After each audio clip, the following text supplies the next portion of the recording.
Assalamualaikum warahmatullahi wabarakatuh. Perkenalkan, nama saya Kaila Aulia Rahma dengan NPM 2415 310117. Di sini saya akan menjelaskan di sini saya dari kelas Makroekonomi 2 EPB Rek 1H.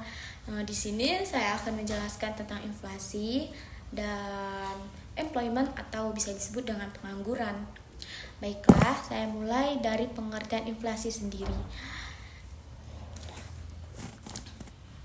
Pengertian inflasi adalah suatu keadaan di mana terjadi kenaikan harga barang dan jasa secara umum dan terus-menerus dalam jangka waktu tertentu. Ini bukan sekedar kenaikan harga satu atau dua barang saja, melainkan mencerminkan tren harga sektor di seluruh sektor ekonomi. Ketika inflasi terjadi, nilai mata uang menurun karena uang yang sama tidak lagi mampu membeli barang dan jasa dalam jumlah yang sama seperti sebelumnya. Yang kedua itu ada penyebab inflasi. Inflasi sendiri dapat disebabkan oleh berbagai sektor dan para ekonom biasanya mengelompokkannya menjadi 3 jenis utama. Yang pertama itu ada demandful inflation atau inflasi tarifkan permintaan. Permintaan terjadi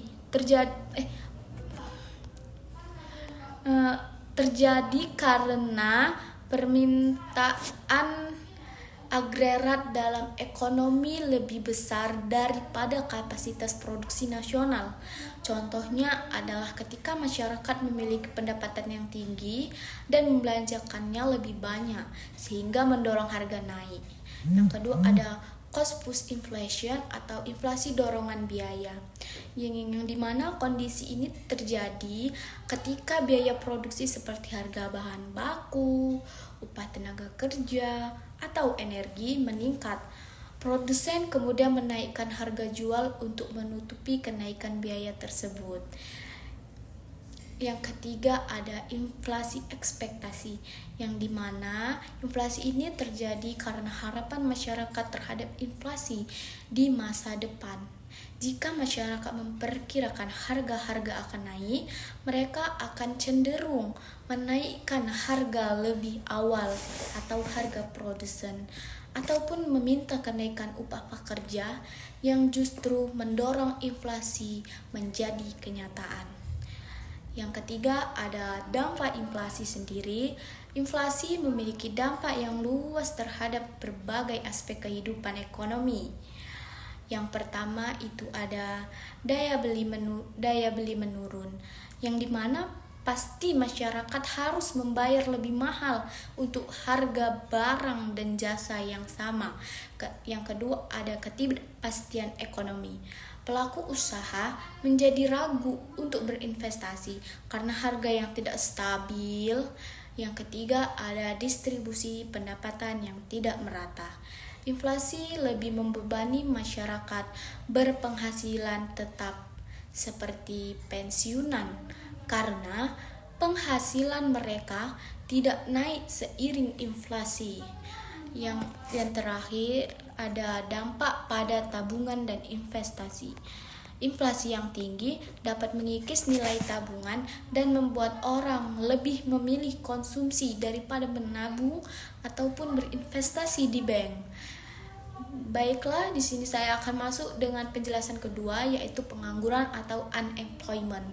Di sini saya akan menjelaskan pengertian pengangguran sendiri. Pengangguran adalah kondisi di mana seseorang yang berada dalam usia kerja memiliki kemampuan dan keinginan untuk bekerja, tetapi tidak mendapatkan pekerjaan.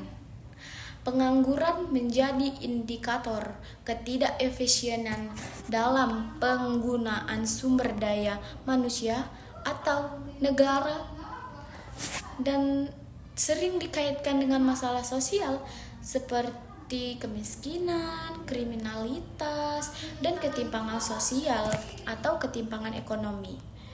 Dan yang kedua itu ada jenis-jenis pengangguran.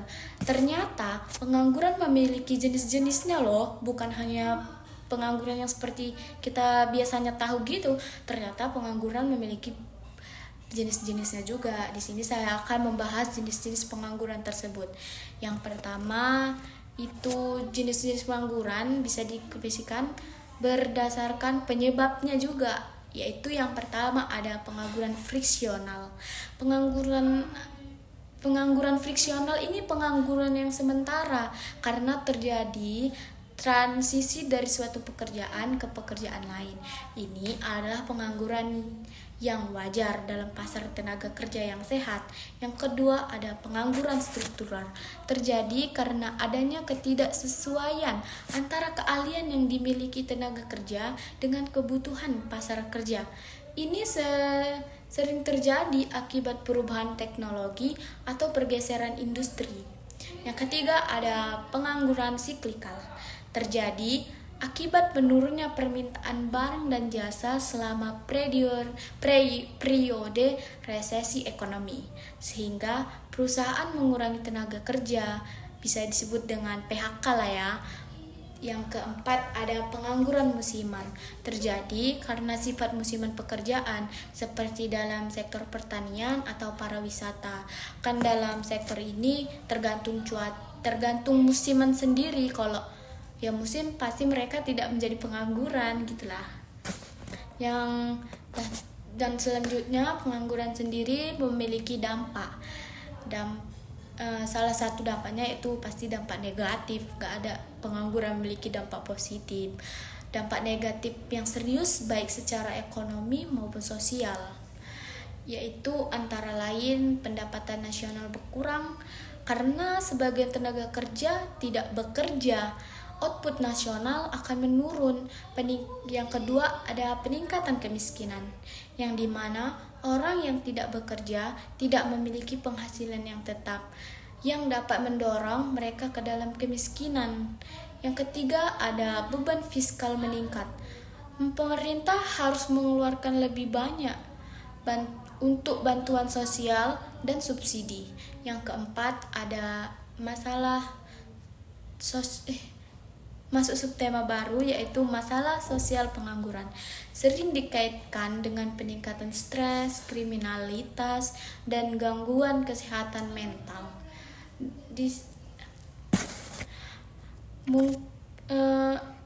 Karena inflasi dan pengangguran ini memiliki kesinambungan, maka di sini saya akan menjelaskan hubungan antara inflasi dan pengangguran. Baiklah, di sini saya akan menjelaskannya sedikit.